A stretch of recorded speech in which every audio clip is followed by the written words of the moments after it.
So, is artificial general intelligence actually here? For years, that question has always felt like something for the distant future, right? Something our kids or grandkids would deal with. But what if that future has already arrived? Well, a team of researchers is making a pretty stunning claim that forces all of us to grapple with that question today. Yeah, that future is here. I mean, just let that sink in for a second. That's the bold claim we're diving into. It's the kind of statement that really just stops you in your tracks.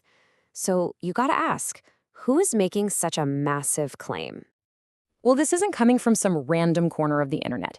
This is the conclusion from four cross-disciplinary researchers at UC San Diego. We're talking about a team of academics from philosophy, linguistics, and computer science who spent an entire year intensely debating this exact question. Okay, so to really get our heads around their argument, here's how we're going to break it down. We'll start with their bold proclamation and figure out what they mean by general intelligence. Then we'll dig into the evidence they're pointing to. Of course, we have to tackle the counterarguments, so we'll answer the critics.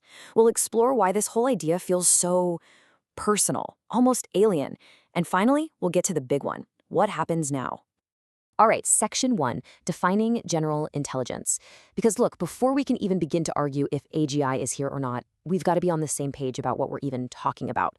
And as these researchers point out, a lot of us might be thinking about it, well, all wrong. This quote from one of the researchers, Eddie Kemming Chen, really hits the nail on the head.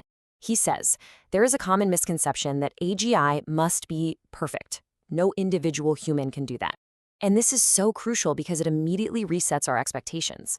The team argues that we're constantly confusing general intelligence with, some kind of perfect, all-knowing superintelligence.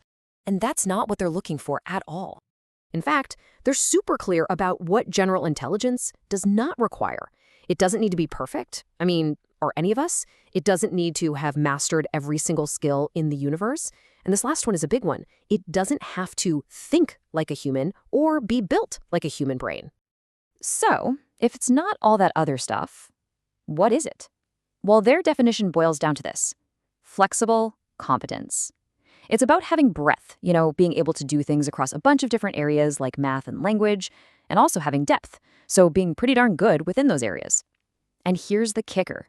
It's a standard that we, as individual humans with all our mistakes and quirks, meet all the time. All right, so that brings us to section 2, the case for AGI. Now that we've got their definition locked in, how do they actually go about proving their case? How do you even measure this flexible competence in the AI we have today? Well, they suggest looking at it in tiers, kind of like levels of a game. At the first level, you've got the Turing Test stuff, basically, can it hold a decent conversation? Then you move up to the expert tier. We're talking PhD-level problem solving, real creative thinking. And then way at the top, you've got the superhuman tier. This is the stuff of legends, like revolutionary scientific breakthroughs that change everything. And here is their central finding, the big conclusion. They argued that today's best large language models have already cleared the first 2 tiers. They can pass the Turing test, and they can operate at an expert PhD-like level. Now, they haven't hit that superhuman tier yet, but let's be honest, how many of us have? And they've got some pretty stunning data to back this up. Check this out. In a Turing test they ran, a top AI model was judged to be human 73% of the time. Now, to put that into perspective, that's actually a higher rate than the actual humans in the test were judged to be human. Yeah, you heard that right. Okay, I know what a lot of you are probably thinking right now, because this is a huge claim. The researchers know that too. Which brings us to our next section, answering the critics. A massive part of their paper is taking on the biggest objections one by one. So objection number 1, and this is probably the one you hear the most. But wait, AI hallucinates. It just makes stuff up. We've all seen it happen. Surely that disqualifies it from being intelligent, doesn't it? Well, the researchers' response is basically to hold up a mirror to us. They say, okay, AI models hallucinate, but what about us? We have false memories.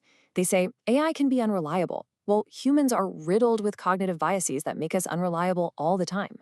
Their whole argument is simple. If these kinds of errors don't stop us from being considered intelligent, why are we holding AI to this impossible standard of perfection? All right, next up, objection number 2, but AI doesn't have a body. This is a big one you hear from philosophers and scientists. It's this idea that to have real intelligence, you need to physically interact with the world. You need a body to ground your understanding of things. For this, the researchers bring up a really powerful and, I think, very moving counterexample: the physicist Stephen Hawking. His intelligence was absolutely profound, right? It changed our understanding of the universe. And it wasn't diminished at all by his very severe physical limitations. So they ask a simple question: if a body wasn't a requirement for his intelligence, why should it be a deal breaker for an AI? And that leads us to the third big objection, maybe the most famous one. Isn't it just a stochastic parrot? Now, that's just a fancy way of saying it's mindlessly copying and pasting patterns it saw in its training data. The idea is that it's not actually understanding anything. It's just really, really good at predicting the next word. It's just parroting us. Now, on this point, the researchers are actually surprisingly honest. One of them, Leon Bergen, puts it like this: "We have built highly capable systems, but we do not understand why we were successful." So they're admitting it. We don't fully get how these things work. It's a black box. But for them, that's not a reason to dismiss it. It just means we might have stumbled upon a new kind of intelligence, one that works in ways we can't fully explain yet. And that mystery, that feeling of not quite understanding what we've built, leads us right into the next part of their argument: our alien neighbors. Because the pushback against AGI isn't just about technical details. It's emotional. It's deeply psychological. It really pokes at our core beliefs about what it means to be human. The researchers actually argue that what we're feeling right now is part of a much bigger historical story. They say this is just the latest in a series of scientific shocks that have knocked humanity off its pedestal. Think about it. First, Copernicus comes along and says, hey, you're not the center of the universe. Then Darwin says, and by the way, you're not so special in the animal kingdom either. And now they're saying AGI is challenging the very last thing we thought was ours alone: the uniqueness of the human mind. And that's really why this whole debate gets so emotional. As researcher Mikhail Belkin says, it challenges human exceptionalism. It hits our ego, right? It's not just a debate about code and data anymore. It's about our place in the world.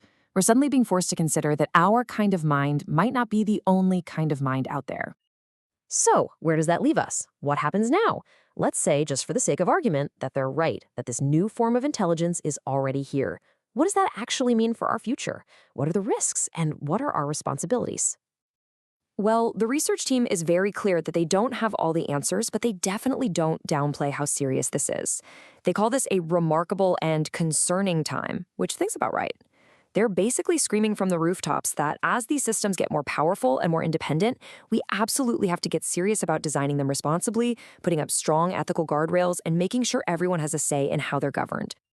And really, that leaves us with their final powerful point. They're trying to shift the entire conversation. They want us to stop getting bogged down in debating if this is really intelligence and start focusing on a much, much more urgent question. The question is no longer if it's here, but now that it is, what kind of future are we all going to build with it?